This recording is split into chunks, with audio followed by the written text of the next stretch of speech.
Hello mga mams! Sa mga nagtatanong nga pala sa ating uploaded videos about sa lihim ng kubli, bale sige iisa-isahin na nating sagutin lahat ha through this video.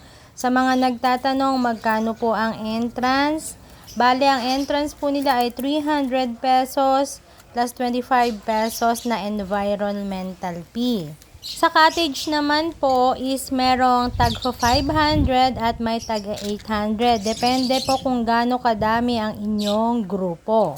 So kung konti lang naman kayo, parang feeling ko meron silang tag 300. So pwedeng i-inquire nyo na lang yon upon arrival. Pwede ba magdala ng pagkain dito? Opo, pwede po magdala ng pagkain. Pwede rin kayong mag-ihaw-ihaw. Walang problema. Wala rin silang pork cage, kaya okay lang magdala ng pagkain. Maluwang daw ba ang parking? Yes, maluwang ang kanilang parking area. Kahit humiga ka pa, pwede. Kahit ilang sasakyan yung dala mo, pwede pa rin. Kasi events place nga ito. So, dinesign nila ito for big events. Kaya carry bells nga nilang mag-accommodate ng maraming sasakyan.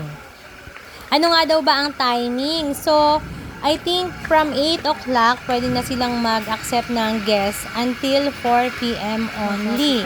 Tapos, sa mga nagtatanong, dun ba sa CR nila, yung CR daw ba nila is malapit lang sa mga cottages? Yes, marami po silang CR at malapit lang naman ito sa mga cottage.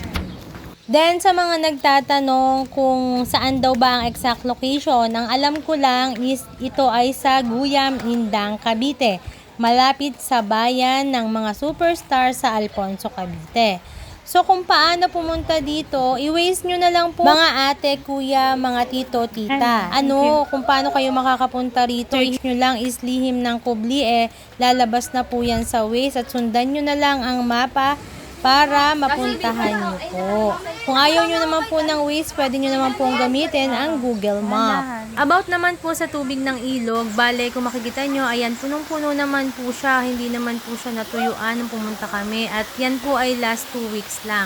And I'm sure hanggang ngayon, marami pa rin po yung tubig. Then ang tubig po niyan sobrang lamig talaga, as in very refreshing, direct from the river. Kaya mapapawaw ka na lang. Tapos, wala siyang amoy, wala siyang chlorine, talagang very natural.